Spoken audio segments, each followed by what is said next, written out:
What did Buddha say after he was enlightened?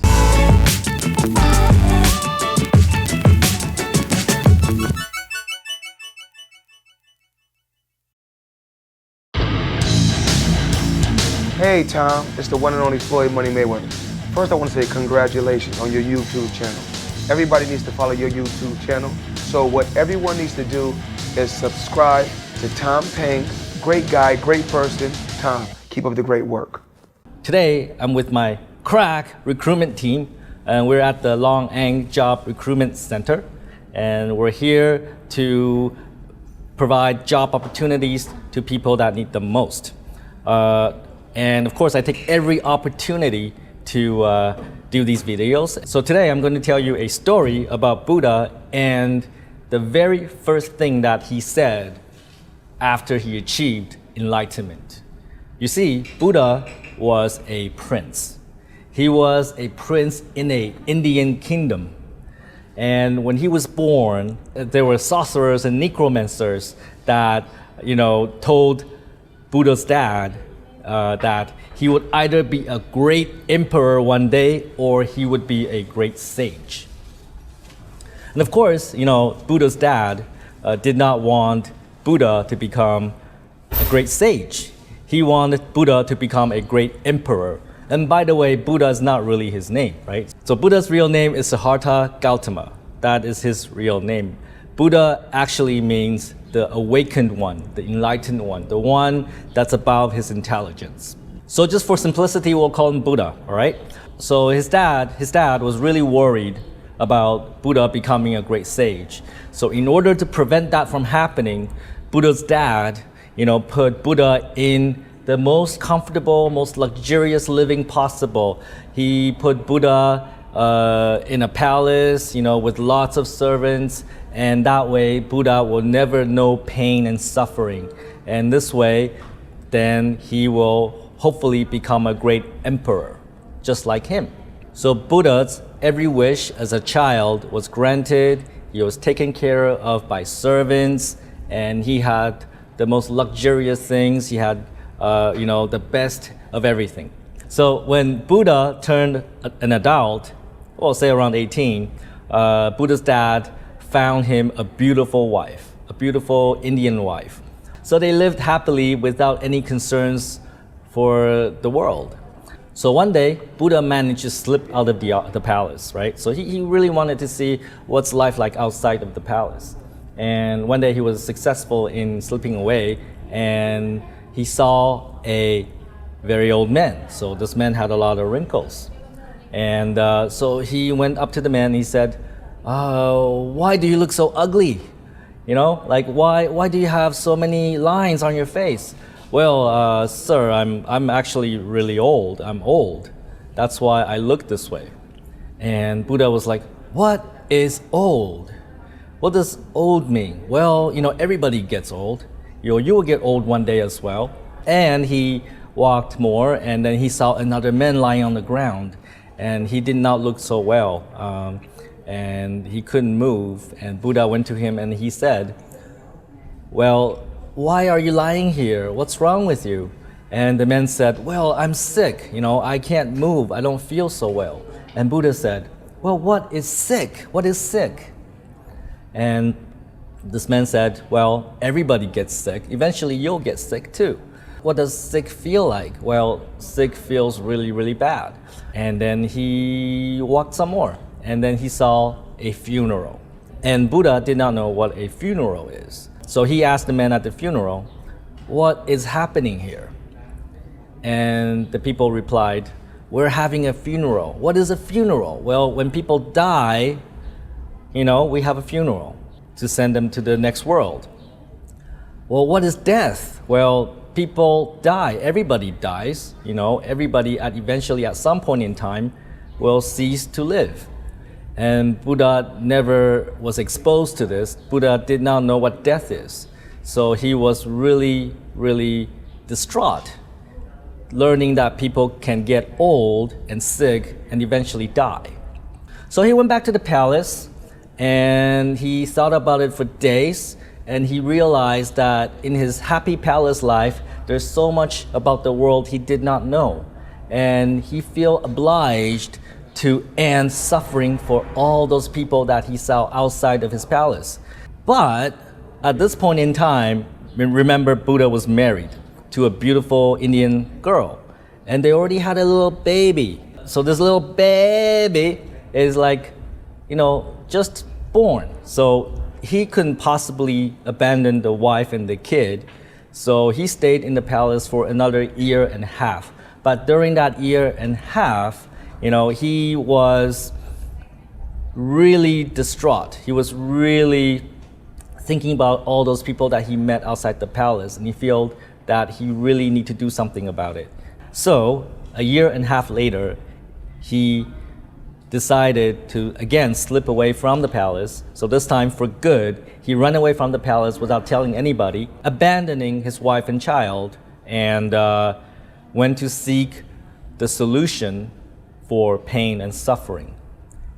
What he calls nirvana, right? That is his solution for ending pain and suffering for the people. So in India back then, there were a lot of schools. There were a lot of schools teaching different philosophies, maybe even religion, about the purpose of life. There were thousands of these type of schools across all of India.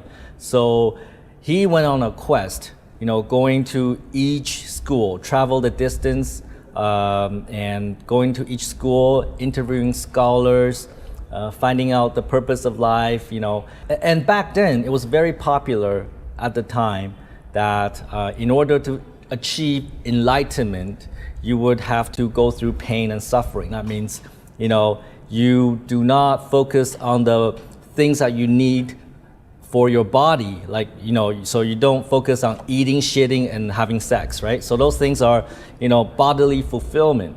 So most of the schools in India at the time promote the idea that, in order to find God or achieve enlightenment, no eating, no fucking, no shitting, no anything that, fulfills the body. So you want to focus on the mind. So, when you live a life like that, it is very difficult. So Buddha was basically skin and bones because he did not eat very much. He's not supposed to eat very much. He's not supposed to be focused on fulfilling his, eating needs. So in fact, hunger is one of the requirements to achieve enlightenment. You're supposed to be hungry and starving. So he was a bag of bones. So one day he came across this river. This river is about, maybe this deep, this deep. And he has to cross this river to go to the next school. So this river was flowing, at a good pace, pretty fast. And Buddha had to cross this river in order to get to the next school. So he carefully, step into the river and take one step at a time. But the river was just flowing a little bit too fast for him. And remember, he's weak.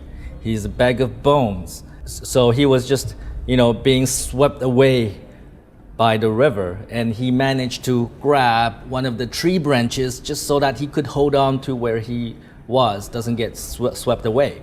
In that moment, life and death, right? In that moment, everything flashed back to him. And he was thinking about, his life living in the palace and everything taken care of for him, a life of luxury, never have to worry about, the mundane things of life. And then he thought about his journey, where it was full of pain and suffering, and where he suffered a lot and looking for nirvana, looking for enlightenment. So he thought about his wonderful life, and then he thought about his quest, his suffering. And it was at that moment he achieved enlightenment. He realized the true purpose and the meaning of life. And so he gathered all his strength. He crossed the river. He managed to cross the river somehow. And when he reached the other side of the river, he saw a tree. It is a Bodhi tree. And in Buddhism, Bodhi tree is kind of important, right? So he went to this Bodhi tree, and then he sat down under this Bodhi tree, People saw him cross the river and saw he was in distress, so they ran to him and to see if he needs help. And young man, do you need help?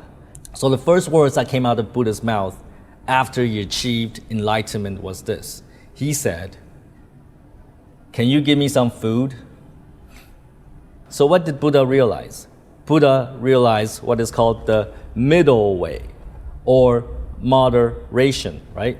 Moderation is key of life, right? So I don't know what you learn from Buddhism and different people telling you about Buddhism, but true Buddhism is about moderation. It's about, not taking anything too extreme. So you see, Buddha lived a life of extremes. So he was a prince, had everything that he wanted, and then he went to the other extreme, extreme poverty, seeking knowledge, but very poor, hungry always, no food, no shelter. And he eventually realized that the truth is somewhere in between, right? So if you truly understand Buddha's work, then you understand that what he preaches is about moderation, about finding the middle way, right? And this message has been lost, I think, in modern time Buddhism.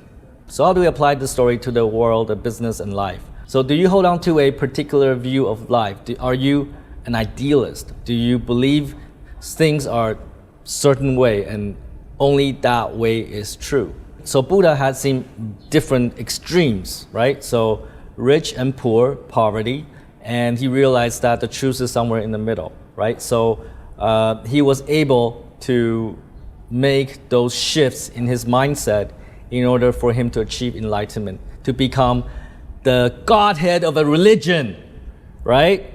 Because he was able to see through his own biases, because ultimately we want result. And for Buddha, the result is ending suffering. And the way he realized how to end suffering is through moderation. It's not, being overly pampered in a palace. It's neither, trying to torture yourself, right? It's somewhere in the middle. And that is where, you have the least amount of suffering, right? So you need to be flexible and adaptable, and your beliefs and values can change based on your experience, right? We're always looking for the best solutions and not necessarily what you believe must be right. Communism, is it right?